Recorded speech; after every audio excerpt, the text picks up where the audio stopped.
I just bought this $400,000 house. And he's like, you're a hairdresser. How could you possibly afford 5 houses? But she didn't need to, right? She could basically put them all on credit and with the hope of flipping them all. With World War III possibly round the corner, rising political tensions across the board, I have the honor of having with me today Cyrus Jansen. Cyrus, thank you so much for taking the time to come to a small channel like mine. How are you doing today? Luke, absolutely. It's a pleasure to be here, and I appreciate you reaching out. And we connected in Malaysia and back in September, and now we get a chance to chat more. And it's my pleasure to be here. Let's jump into it. Yeah, and there's been so much going on.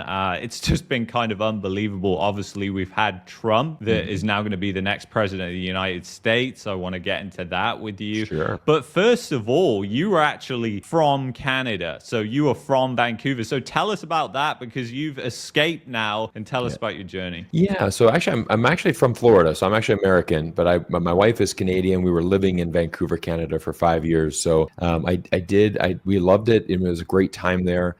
We did choose to leave Canada though, and I think we became a little frustrated with really the politics and the way that the country is going. Unfortunately, I think for any American viewers out there, what a lot of Americans don't realize is that unlike our American system, where every 4 years we have a set election and there's going to be a changing of the guard, in Canada there is no term limits on the prime minister, and Justin Trudeau has been ruling for over 10 years. It's sad, because I think you look at a country like Canada, it has incredible natural resources, it's an incredibly wealthy country, but it's absolutely run by some of the most irresponsible, terrible politicians that if you just simply look at it as a business, these would be the most unsuccessful CEOs, and they would get sacked. I mean, they would get fired from their job. And Trudeau's just done a very bad job. And I think what's really sad here, Luke, is, when we go back to the pandemic and you look at how that transpired, there's a lot of decisions that Trudeau made that really influenced Canada's reputation on the international stage. When his decision to freeze people's bank accounts, shut that down, invoke a new law, in many ways, it was more authoritarian than what was happening in China, a country that I lived in for 10 years. I mean, you didn't have stuff like that happening in China. And it really sent a very bad signal around the world on what's really happening in Canada. And again, it's just a missed opportunity. There's a lot of problems in Canada, and I think the Trudeau government's done a terrible job. Yeah, and I think the power structures in Canada as well, like there's an oligarchy, like red tape and regulation stifles growth a lot. Like a lot of people, it's kind of funny, they talk about China not being a free market, but when you look at Canada, I mean, China is much more of a free market than Canada, wouldn't you agree? 100% agree with that. Absolutely. It's kind of crazy, and I totally agree with what you said with the Freedom Convoy, the freezing of the bank accounts. I mean, as you know from what I talked about, my little time on stage, that was the turning point for me when he sent police in on his own people for a peaceful protest. I mean, that was just insane to me. That is something that you would see in a dictatorship, and he essentially turned the government into a dictatorship because he was able to just put whatever he wanted through legislation-wise without passing it through the normal democratic process, if you can even call it that. But anyways, he didn't do that. He circumvented all of that, and here we are a couple of years later. He's not behind bars, he's still in power. But anyways. It's a tough one for us that have that connection to Canada. I mean, we certainly both enjoyed life there, and we had some good years there, but I think there's a lot of frustration going on amongst Canadians. The cost of living is through the roof. There's an absolute housing epidemic in these major cities, largely just mismanaged from poor government decisions over the years, and there needs to be a change. I think a lot of Canadians are becoming very frustrated. But, when we zoom out of Canada and we really look at it on the international stage, this is kind of a good parlay into our next segment talking about Trump. This is not surprising that Donald Trump won the election. Actually, every incumbent government in a major developed country in 2024 lost their election. So that's the first time in history, by the way. So it's the first time in history that has ever happened. Every incumbent government lost their election in 2024 and in a major developed country. And it's because there's so many world events going on right now, and the Western nations, they've got to really be careful, Luke, because this thought of, okay, democracy is the best. We're the good guys. Anybody that's not a Hmm. democracy, they're the bad guys. That people don't care about that stuff anymore. At the end of the day, No. what's going on? How are we living our lives? Are we able to afford the life that we want to live? And people have lost trust. They've lost trust in Western democracy. They've lost trust in these governments. And across the board, you look at France, they lost the election. Macron, they look at Sunak in the UK lost. Obviously, Hmm. Joe Biden and Kamala. I mean, they very much were on the same ticket. They Yeah. lost. Democrats lost in a landslide. So I mean, it's people want change, and that's what we're seeing around the world. Not even just the U.S. Totally agree with you. And what do you think, by the way, about Trump and all the tariffs? Because Trump is very obviously pro tariffs. It's been a Right. big part of his election. And I think as well, a lot of people kind of misunderstand tariffs, especially Yes. the way he puts it as like it's going to be money coming into the country, whereas it's going to be more for the consumer and not just the US consumer, because so much trade actually goes through the US to the rest of the world. What do you kind of think of Trump's plan to implement all these tariffs? Do you even think that it's going to happen, and also its effect on the Chinese economy? Yeah, great question. So I think what's interesting with the U.S. is that you have to, as you know, you're doing this political campaigning. You're going to say sound bites. You're going to say things to, Yeah. move the sentiment and to garner those votes. I think there is, again, kind of going back to that frustration. I think there is a frustration in America that, we are losing our manufacturing jobs, that people aren't having as many great employment opportunities here. And so, Trump has this idea, well, let's move the factories back to America. Let's bring back American jobs. Let's make America great again. All of Hmm. these things are nice on paper, but it's Yeah. actually very difficult to implement. And Yeah. there's a problem where, I think Trump's going to have a very difficult time implementing that. When Trump Hmm. started the trade war in 2018, that was not a successful trade war for the United States. 92% of those costs from the tariffs were passed on to U.S. consumers. So that's the thing that many people don't realize, is that, you want to say, well, let's tariff everything from China. Oh, okay, well, let's go through our home right now and look at all the things that come from China. And this is something I always say, our American way of life, the comforts that we enjoy, the Walmart shopping and the discount stores, and all of these things are made possible by our unique relationship with China. In addition Hmm. to that, we have spent over 5 decades, 50 years, we've been doing business with China. And all of these companies, so many of the major American companies have spent decades and decades building up their factories, building up their relationships in China. It's just not as simple to do that. You can't just shut it down and then move it all back to America. It doesn't work like that. I saw a really great tweet from Mark Cuban, the billionaire investor Yeah. who, owned the Dallas Mavericks NBA team for many years. He said every company in America is patriotic. Right? If we could, we would all manufacture in America, because why wouldn't you? I mean, of course you want Yeah. to, stimulate your own economy, hire American employees, have a made in America sticker on your product. We're all patriotic. We all love the country. There's no question there. But the reality is that it's not really feasible. That's Hmm. the simple reality. If they could do it, they would, but they can't because of the prices, hence why they go overseas. And Yeah. so, you're going to look for opportunities to buy local. And if it makes sense, then you can do that. But if you can't, then you're going to go overseas, and that's what we're seeing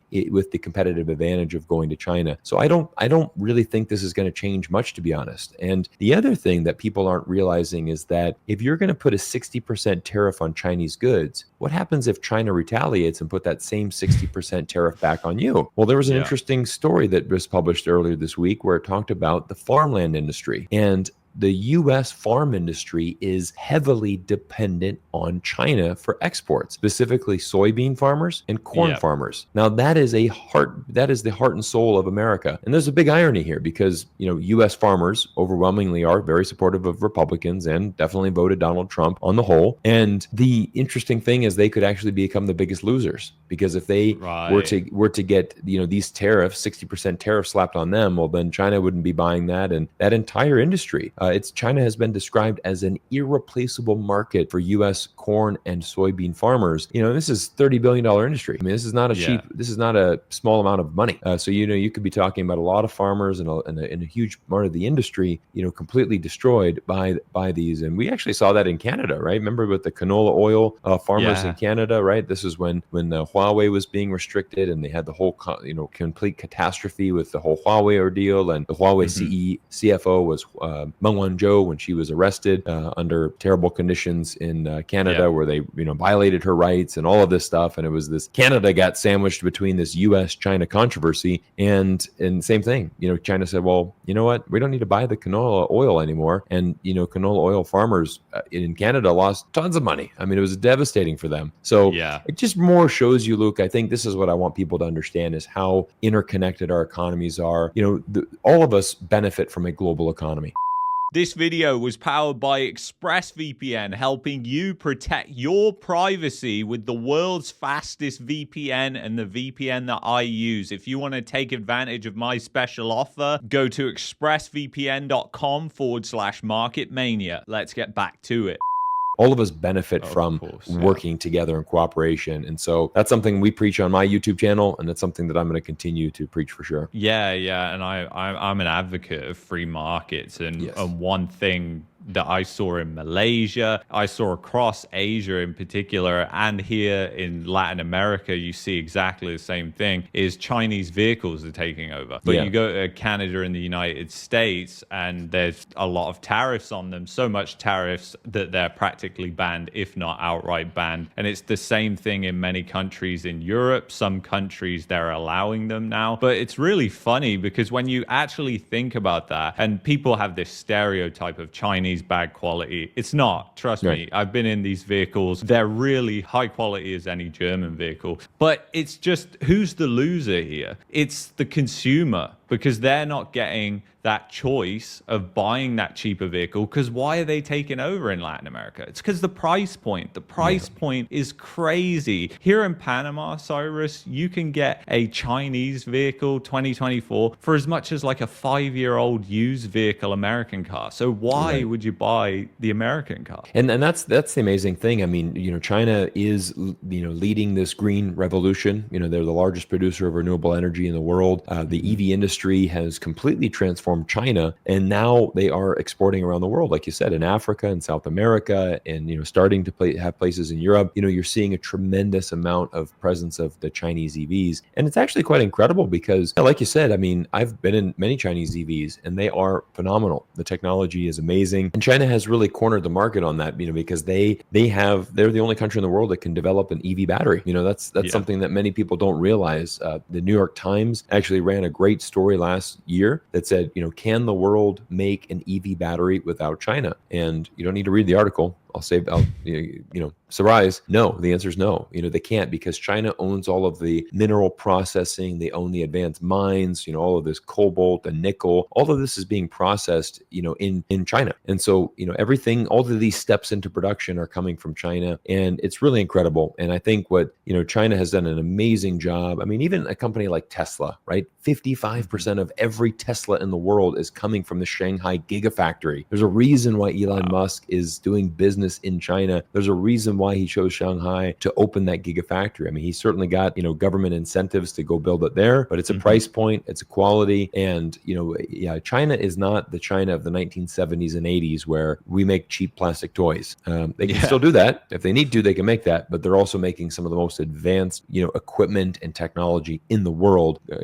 Companies are going to China because of that. And that's a competitive advantage that China has. Yeah, I totally agree with you. And Huawei as well is like, you see especially with solar is like half or a third of the cost of what it would be in the United States and Canada, because we're able to source Huawei batteries here, which are super, super inexpensive compared to like the Tesla charging kits for your house. Those are massively, massively expensive. So yeah, it's just kind of crazy to me that people think, oh, let's close the door on China. It's almost impossible to do that without essentially starving yourself off of goods and all the rest of it. Oh, absolutely. I mean, and what's funny is you look at the United States, and China, and how they both approach a continent like Africa. In the United States, they primarily go to Africa and they say, you should not be doing business with China. You should be doing business with us. And yeah, sure, every African country would love to do business with the US. But when it comes to actually improving the logistics and the infrastructure of Africa, there's no country in the world that's doing a better job than China. China. We'll go to the simple example of the 4G network in all of Africa. Like you mentioned, the company you just mentioned, Huawei, they've made about 60% of that entire 4G network throughout the continent is made by Huawei. So, Wow. you want us to stop doing business with China, but wait, the country that actually is responsible for our 4G network in the continent is actually China. And it's actually Huawei, who's one of the top telecommunication companies in the world and has incredible reach, all over the world. Very popular phones and very popular services in Africa, throughout Asia, obviously China, South America. But again, like you said, it's that U.S. consumer. We can't buy, U.S. Canadians, we can't buy Huawei. We're not allowed to buy Huawei phones here, but they're great technology. And it's a truly incredible company, actually. Yeah, I totally agree with you. And do you think there's actually any incentive there for like China? Because people say it all the time. Like if you were to buy a Chinese phone, for example, people are going to say, well, they're spying on you. But is there actually any truth, or is there actually any incentive for China to actually do that? I always find it really funny when people use that as an example. And I kind of counter it this way. I'm like, how arrogant are you that you think China's government is interested in spying on, even you, Luke, or myself? Like, do you think that they honestly are going to just be spying on random citizens? And for what purpose? What are they going to do with the data? It's the same thing with TikTok. The whole TikTok is a tool used by the Communist Party. So that they can take video, they can see you doing your lip singing and doing your funny dance videos, and they're going to use that as intelligence, and what they're going to plan an attack on America. So much of it is fear mongering, and that is unfortunately, my country leads the world in that. In the United States, I saw a tweet from a Republican senator. I forgot the name of the gentleman, but he had sent, we have over 400,000 Chinese students that are studying in our university system. Most of them are kind and nice, but at any moment, any one of them could be asked by the CCP to spy for their government, and unfortunately, they have no other option but to comply. And I'm like, there's no evidence of this at all. This is complete sensationalism. It's complete nonsense, because all you're doing by sending out that tweet is you now are installing fear in amongst the American people. And how do you think people are now going to look at when it's like, oh yeah, I want you to meet this person, they're a Chinese student, studying at the university. Yeah. So you're are you spying on us? Are you doing this? No, I mean, come on, let's just be more rational. Stuff like that is just completely has no place in our society, especially in the United States and Canada, where our two nations, very much are built on immigration. They're built on immigration. They're built on welcoming in best and brightest minds from around the world. And it's a really sad state when you see, unfortunately, high elected government officials tweeting and spreading this absolute nonsense. I totally agree with you. And one thing that you will obviously know this, and I'm so interested to know and dive into this, is how do people in China, how do they see the United States and Canada? Because we always hear about how Americans and Canadians see China, but how do they see us? I think what's amazing is that you would hear this from Chinese people, is that, and I'll speak specifically on the United States, because Canada, is a very small country.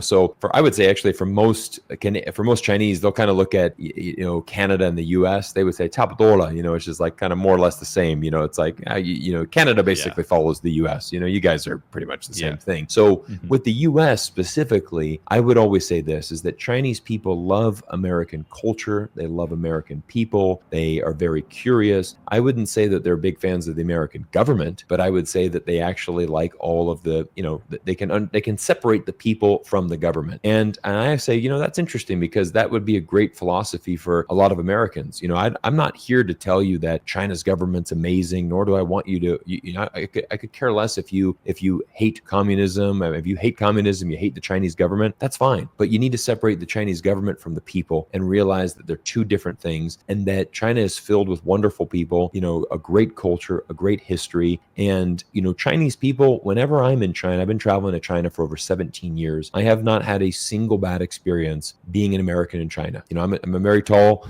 Caucasian man. I'm 6'4", big guy, blue eyes, and I stick out in China. And people will always come up and ask me, where are you from? Where are you from? And when I say America or the United States, they always smile. It's like, oh, America, great. I want, and they're very knowledgeable. I mean, Chinese people were following the U.S. election. I mean, they're very curious, as with the rest of the world, to see, how is this election going to go? Yeah, I think Chinese people are much more rational as well. I mean, I don't think they're looking at the United States democracy and saying, oh my gosh, I wish we could vote for our leader. They've got a different system. They have a different system, a different government, a different way of life. And it's not to say that one is better than the other. I think that there's advantages to both systems. I've lived in both systems. I've enjoyed both systems. And I think there's advantages and disadvantages to both of them. So it's, every country has to figure out what is best for them and their people. And I think the United States and China are both working on that, as every country in the world is, but it's really important. I mean, it's kind of crazy as well, because when you think about it, if you were to say, oh, Dubai and Abu Dhabi and these places, they're absolute monarchies, and nobody ever talks about that. But when it comes to China, it's always about the political side of things. And I think a lot of this is just the news and the media that drums this up and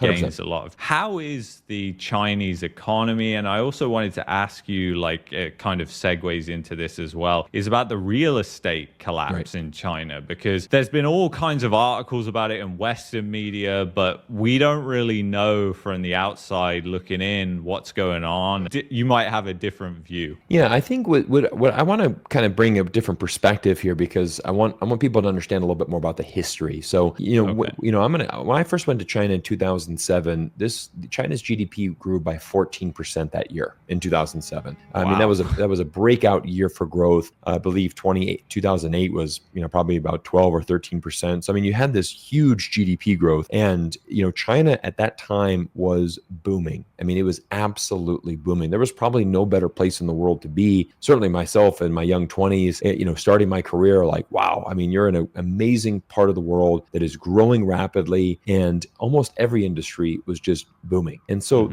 as being in finance, you can grow by 14%, when you're a certain size. But after growing 14% and then 12, and then every year you're having this double-digit growth, well, the Chinese economy is much larger today in 2024 than it was in 2007 and 8. It's tremendous, and it's a huge increase because China has gotten wealthier. China has gotten much bigger, and what we're seeing now is a shift of the phase, right? The high growth days is over, because China is not a developing nation anymore. In many ways they still are developing, but they're not in that early stage of that cycle, is what I'm trying to get at. And so I'll give you an example. I bought a house in Shanghai. I bought an apartment, 2-bedroom apartment in Shanghai in 2009, and I sold that 6 years later, and sold it for about a 400% increase, within about 6 years. And that was a very common return. And I remember back in 2009, I had a client of mine who was in real estate, and I was making this was my first purchase of any house, and it was my first house purchase, home ownership of anywhere in the world, and ironically, it was in Shanghai, China. And I was a little nervous because I'm like, gosh, I don't, is this a safe investment? Do you think my investment will go up? And I remember him thinking, man, it's China, like it's Shanghai, like there's only one way it's going. It's only going up. Like you literally cannot lose on this investment. Buy it today, and just don't wait. Like just do it. Like, you don't even need to think about it. Just buy it and watch it go up. And, and I also was going to live in it as well. So I'm like, oh, at least I get a place to live as well. So I bought it, lived in my apartment for, 5 years. Again, every year was going up in value. Eventually we left China and I moved to Hong Kong, and I said, it's up quite a bit, maybe I can hold it longer and get even more returns, but why be greedy? You've got a four banger, a 400% increase, take some profit and, get out. I'm glad I did. And so what's happened is that you're now seeing, as you can imagine, during that rapid rise of appreciation, there was a lot of real estate investors that got involved. A lot of people wanted to flip places. A lot of people started buying as much properties as they could. Developers got very greedy. They started overextending themselves. You've probably heard of Evergrande facing bankruptcy, and it's like, holy smokes, we are borrowing so much money, and we are so over leveraged in everything that it is really, really difficult right now. And so there's a couple of things I want people to understand. Number one, what we're seeing in China is a maturity. We're seeing that those days of the 100% increases in a 12-month span, those are gone. Those will not happen again anytime soon. And I think what's happening is that the Chinese government came out and they said, we don't want you to buy houses for speculation. We want you to buy a house to live in, and we want you to make sure that, there's too much of this speculation going around. China got ahead of the Evergrande fiasco because they're not going to let them go into bankruptcy and fail on these apartments. And there was some projects, for example, that we have to also understand for the Chinese cultural element is that owning a house is really everything in China. So it's not uncommon, for example, for in Chinese culture, if you want to marry a woman, you need to have a house. Okay, so if you and I are bachelors and we wanted to get a Chinese wife, we need to get a house, right? You have to own a house or have a property that you can ask that woman to marry you because you're building a family, right? You can't just come empty-handed and say, "Hey, I want to marry you." In China, the culture, it's all about logistics. Well, do you have a house? How are you going to provide for my daughter? How are you going to raise a family? How are you going to have kids? What's your plan? It's much more about logistics. So that in Chinese culture is very important. You have to have a house. So, because of the price of housing, it's not uncommon for, let's say the wife's parents, the husband's parents, the grandparents, these grandparents, kind of everybody pull some money together and let's buy a house together. That way, you guys have a place to stay. So, it's a big investment. And when these real estate companies were getting overextended, a lot of these projects were put on hold. And all of a sudden it's like, well, you put a deposit down, but we're not able to finish this project. And now families are like, well, geez, we don't have another option here. Like, we need to get this apartment. So the government has come in, and I know a few case stories from some friends that had bought apartments. Their apartment was put on hold for 6 months, and then all of a sudden the Chinese government came in and it's like, okay, we need to finish these projects. We need to make sure that the people are going to get the house that they ordered, because if we don't, then it's going to be a huge problem. So I guess what I'm really trying to go back to here, Luke, is that in 2008 and 9, we had a global financial crisis. What was the cause of that? It was the housing collapse inside the United States. This is not uncommon for major economies to go through a housing correction. And actually, when I went back to China this summer, I was talking about real estate. There was actually some optimism from a lot of people because they're like, hey, housing prices are down 20 or 30%. Well, that's actually great because maybe we can afford one now. Like it's actually become 20 to 30% more affordable for us, that we actually potentially have a chance to buy one of these houses. And again, we're not going to buy to speculate. We're not going to buy, hoping that this will double in 2 years' time. We're going to buy because we need a place to live. And that's what we want to do. And the other thing that's really interesting is that in China, the requirements to own a house are much, much more strict. You have to put a very large deposit down, and the amount of equity that Chinese people own in their house is substantially more than what we have in the United States. So I remember back in 2008 and 9, I mean, you could buy a house with 0% down, like zero down, zero down, get a house. Yeah. And I remember my father, it was really funny. He's in construction, and he was got called over for a quote, and the lady was she was a hairdresser, and she's just like, yeah, I've just bought my 5th house. And he's like, I'm sorry? She's like, yeah, like all the houses are going up, I'm just buying as many as I can. 0% zero down, 0% interest for the first 6 months. Like, I'm just I just bought this $400,000 house. And he's like, you're a hairdresser, how could you possibly afford 5 houses? But she didn't need to, right? She could basically put them all on credit, and with the hope of flipping them all. And of course, as soon as I remember him calling me and saying, we're going to have a massive housing meltdown here in Florida. Like, this is in Florida, my home state. He said, this is going to be absolute catastrophe. And it was. And eventually, this woman would have lost all those in a bankruptcy. She wouldn't be able to afford those mortgages, and she would have 100% filed a bankruptcy and foreclosed on all those properties. Wow, that was crazy time. It was. And I think one thing I want to ask you about as well, you said about the Chinese economy slowing down in terms of growth. Obviously, I would say that the West benefited a lot of the Chinese expansion at the time where it was expanding, like post 2008, when every Western economy was suffering. So with the Chinese economy, the growth slowing down, and this saying, like, if the US sneezes, the world catches a cold. Well, China's economy is so big now, like, arguably it could be the biggest economy or the second largest economy in the world. So with the Chinese growth slowing, how will that impact the rest of the world? I think that China's economy definitely has slowed down. I mean, there's no doubt about that. But I think what's interesting is you're actually seeing the Chinese government starting to release a stimulus now. and, to Right. revive that economy. What's interesting here is that, up until this point, even throughout all of COVID and all of these years, China's never did a stimulus. So, a lot of people are being critical,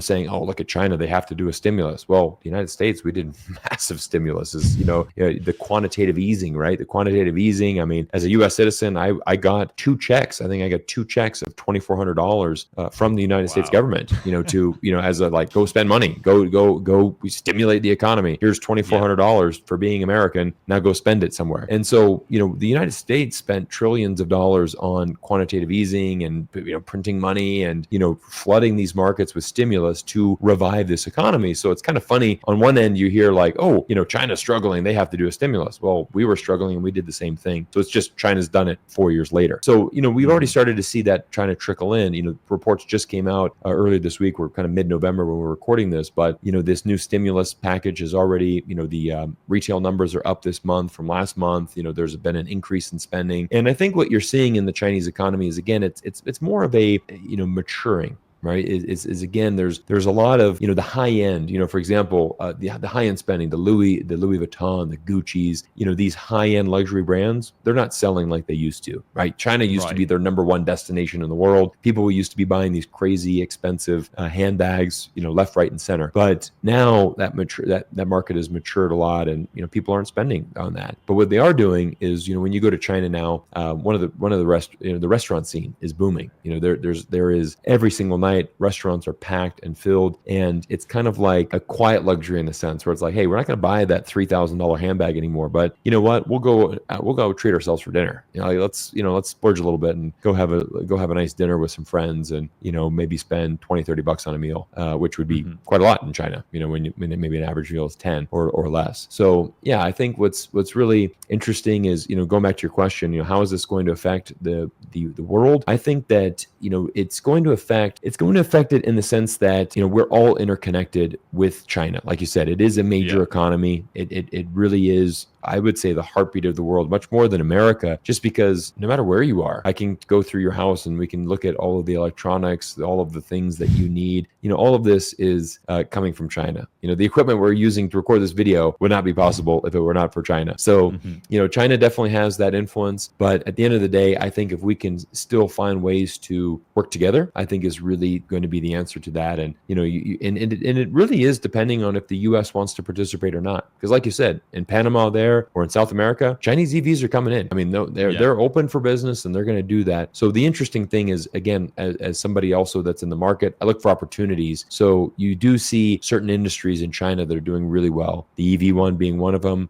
Certainly AI, anything like that is still, a lot of robust growth for the future. Yeah, no. And it's not even just the EVs, like it's all their vehicles across the range. Like you see all their gas cars selling like crazy here. And the funny thing is, if you would have gone back like 4 or 5 years and looked in Panama and Mexico and places like that, the amount of Chinese vehicles on the road, it would have been like zero. Right. And now it's like nearly half, and it's just getting more and more and more and more. And like the quality is there. I mean, we actually own a Chinese vehicle, so I'm a little bit biased. I'll put my hand up and say that. But I absolutely love the car, and the engine's Mitsubishi, the transmission's Mitsubishi. So, they do outsource. They don't have the manufacturing capabilities or whatever it is. They outsource it to the big, larger brands, but the quality is not compromised. Like, it's just crazy how inexpensive they are as well. And again, it's not just even their cars, it's like everything that's taking over here, and it feels like more of a free market. It is. And I think what's interesting, Luke, I live in Las Vegas, and every year, the first week of January is the Consumer Electronics Show, and every year I make a video from the Consumer Electronics Show talking about China and its relationship with this industry, which is electronics. This CES, as we call it, is the largest consumer electronics It's the largest electronics show in the It's world. huge. It's massive, massive. And what was so fascinating, I did a video last January, and we're talking, for example, Hisense, which is a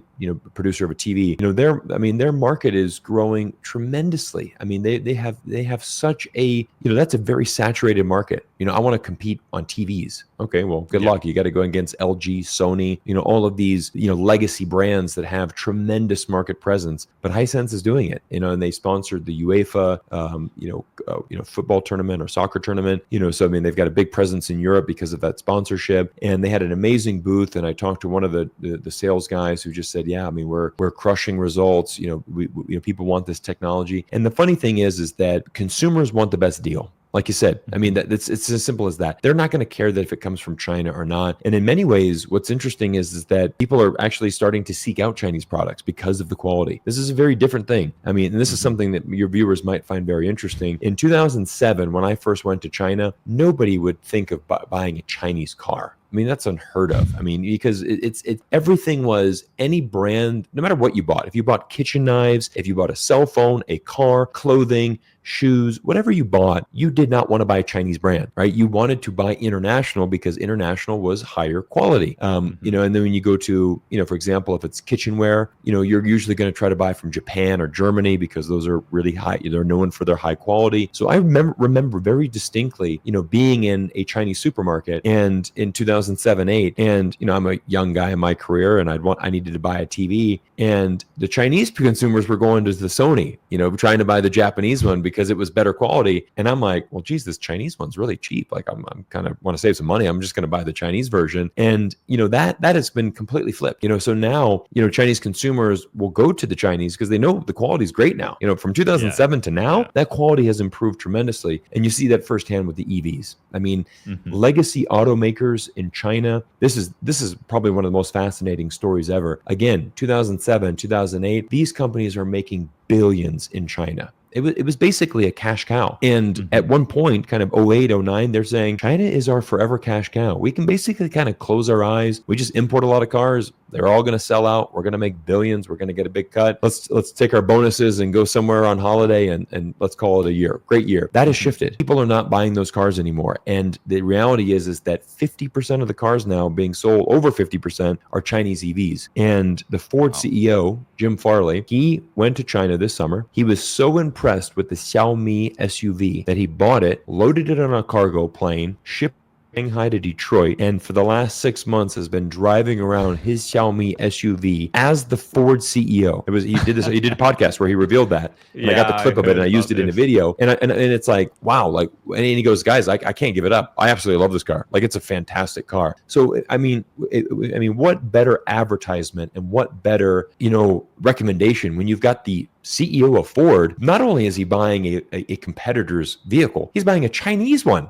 He's gone to the effort of shipping that all across the world just so that he could drive it in Detroit. That is a pretty remarkable story in itself. And so it really immediately, dispels the myth of, Chinese EVs are crap or they're bad quality or this. If this Ford CEO is going to go to that effort to drive it back in the US, I think that's all we need to hear about as far as Chinese quality. Yeah, I totally agree. When I was shopping around for like split air conditioners, I was talking to people in our neighborhood and I was saying, what do you have? What do you like about it? And everyone has Hisense. So Hisense have took over the air conditioning market from LG because they're like a quarter of the price. And most people are like, well, if it breaks, I'm just going to go out and buy a new one. I don't have to deal with the hassle of the LG because they come with long warranties. The LG's like 10 years, but it's dealing with the hassle of actually trying to get somebody out to fix it, whatnot, and the logistics. So everyone's buying these Hisense. But what I keep thinking is like, okay, so here all these Chinese brands are taking over, and that's great for the Chinese economy. But how's that going to affect like all these American companies and all these other companies that are losing market share rapidly? So how do you think that's going to kind of affect? Well, I think it's going to force force people to adapt. I mean, because you're going to Right. have to either create better products, that have Yeah. a competitive advantage, or you're going to have to work with Chinese companies and embrace that technology. Now, if you're interested in learning more about the auto industry and specifically the Chinese auto industry, there's a great guy on Twitter named Michael Dunn who runs a website. I believe it's like Dunn Auto Insights, and so you can just look him up on Twitter or Google. You can find him, but he has a lot of great analysis. And one of his things was saying, there's no way that Trump is going to remove these 100% tariffs on Chinese EVs. He's also not going to allow Mexico to be a backdoor. For example, if a Right. Chinese EV sets up a factory in Mexico and then just, flings it over the border, that's not going to happen either. But one of the things that Trump might be willing to do is if they do a joint venture, let's just say like a Right. 51-49 joint venture where, a Chinese EV partners with an American company. And let's just say, for example, Ford, maybe this is Ford's opportunity to really become a dominant player in the EV space in the United States. Right. The Ford CEO already likes, the Chinese EVs, but let's imagine that they do a joint venture where it says, look, we want you to build a factory in Detroit. Okay. We're going to build these Chinese engineered cars, but what we're going to do is we're going to split the profits. We want you to you're going to build a brand new factory here in Detroit. You're going to hire American workers to do the job. We're going to structure it at this price point, and we're basically going to create a win-win solution, that way that you can get access to this North American market, but that we're also benefiting as well. We're creating local jobs for Americans. Ford is getting, our part of the profit, and we're sharing in this, but that would be a great example of saying, look, I'm not going to turn away China or try to stop their growth. China is the future of EVs. There's no other country that's going to be the future of EVs. The EV industry will be dominated by China in the future. So if you want to participate in the EV industry, you're going to have to do a deal with China in some capacity, whether it's doing a deal with CATL, which is the number one battery producer of EVs in the world. Maybe you do a deal with them. Maybe you do a deal with one of the Chinese EV companies directly, but it's finding a way like that to work. I think that would be a really smart decision. That's what I'm certainly would be an advocate for. And if I was one of these auto executives, I would be looking into that, saying, how can we benefit from China? What do they bring to the table? A lot. They bring a lot of innovation, they bring a cost savings, and they bring the knowledge, and they could transform that, and it could be an amazing partnership. Yeah, no, I think you're right there, and I hope that really happens. And I just want to touch on one last thing before we wrap up here. We got talking about China so much. I forgot I wanted to talk about this with you. Is like you talk a lot about on your channel about the world geopolitics and things like that, which I don't talk about on my channel. I just tend to stay away from it. But how do you see the world right now? Like with Trump now coming into power, do you see like the likelihood of World War III is now dropping? And what do you kind of think with everything that's going on around the world? Yeah, I definitely think that the likelihood of war has been reduced with Trump coming in. I don't think that Trump is a warmonger. I don't think that he wants to fight wars. Now, there's certain things that are interesting because it depends on which war you're talking about. I think in many ways, I think Trump is he's definitely more pro-Israel than any other candidate. He's a very, very, very big staunch supporter of Israel. Remember, for those of you that know this, he moved the capital, to Jerusalem, which is very controversial, as Jerusalem is caught right in the middle of this conflict as well, and both sides claiming part of the city as their capital. So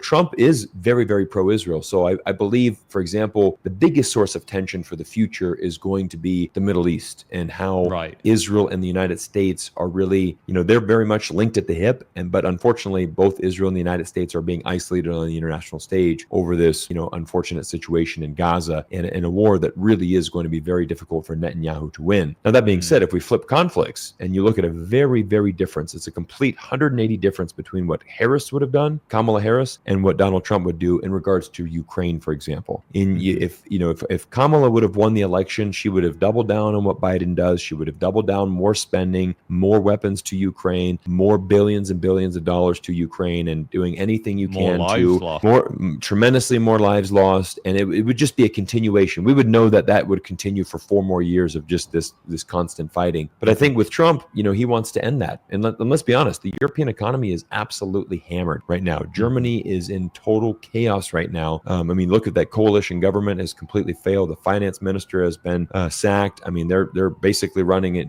They have 0 GDP growth right now. They're looking at a full-on recession, and it's because their whole industry was built on cheap Russian oil and gas, and they don't have access to that anymore. And it's been a disaster for Germany, which is the economic powerhouse of the EU. And so I think, I know for many Europeans, and definitely I can speak for many Americans, they are tired of this conflict. Why do we keep sending hundreds of billions of dollars to Ukraine? At the end of the day, we need to figure out a border. We need to figure out a border. We need to figure out a resolution, and we need to move on from this conflict because it affects everything. It affects everything. And again, it's that global economy that we talk about. Yes, Russia and Ukraine is definitely affecting a lot of industries around the world, but certainly Europe. All of Europe is really getting tied up in this. So I do think that, I do feel optimistic on a Trump presidency as far as, in relation to, is World War III closer or further away? I think it's further away. I think that Trump, good. Let's be honest as well. Trump, as hard as Trump wants to be on China, he's also a businessman, and he has done a tremendous amount of deals with China. I think that China actually preferred Donald Trump in the White House. If they had the choice between the two, they preferred Trump, and they're not afraid of Trump. And I think that he's going to have some discussions with Xi Jinping, the Chinese president. He's certainly going to have some discussions with Vladimir Putin. And he's famously said that he's going to end the Russia-Ukraine war before he takes office on January 20th. There has already been a plan that has been reported by the Telegraph, for example, that he's going to create an 800-mile demilitarization zone, basically separating Ukraine and Russia. On the east side of that would be these 4 territories that essentially the entire war has been fought over. Those would be annexed over to Russia, and essentially a new border would be drawn, and it would be monitored, and along with a guarantee that Ukraine would not join NATO for the next 20 years. That's the deal. That's the first plan that has been proposed at this stage in the game. Now, do we see Ukraine accepting that? Well, if Trump is president, which he will become on January 20th, I don't think he's going to get any more aid from the United States government. I think Trump will end that, and I think it will force Zelensky to negotiate. And at this point, something has to give. This cannot continue on forever. Yeah. So I think once that war comes to a conclusion, I think it will be much better for Europe. I think it'll be better for the world. And the only conflict that I'm really worried about, Luke, is really the Middle East with Israel. I think that's really the hot zone. I don't think the United States and China are going to get into a war. They're too smart. They're not stupid. Both leaders of both countries know that the U.S. and China economies are too important for the world. So I think that's really, really important as well, that people need to be understanding and knowledgeable of that. So long answer to your question, but I'm optimistic for the future. That's really good. And if you want to learn more about this kind of stuff, then head over to Cyrus's channel here. He puts some amazing stuff out, and all the stuff he's covering here, just fantastic on geopolitics, China, all these things. Just really, really great channel that you've got there, Cyrus. Cheers. Thank you so much for spending the time with me today. And are there any final words of wisdom or anything you want to say before we wrap it up? Luke, I want to say thank you for inviting me to your channel. It's been a pleasure. I love chatting about this stuff, and I follow it closely because this is the stuff that moves our markets. I know that you're heavily involved in the market. That's the main focus of your channel. But follow geopolitics because it changes the market. And it changes and it influences things. And I guess the main thing is if I'd like people to get to know China more, and I'd like you to question everything from the media. If you can, go to China yourself, because I guarantee the China you experience will be nothing like what Western media presents to you. And it's important to, don't just watch my videos. Don't just say, hey, I'm going to watch Cyrus for the best view on China. Watch everybody's and then go and experience it for yourself. And that's really for every country. Go experience the world. And last message, just be kind, just be a good person, and let's all learn to work together. Great advice. I love those final words. All right. Thank you so much, Cyrus, for spending this time, and hopefully we can do this again sometime. Absolutely. Thanks, Luke. Appreciate you. All right.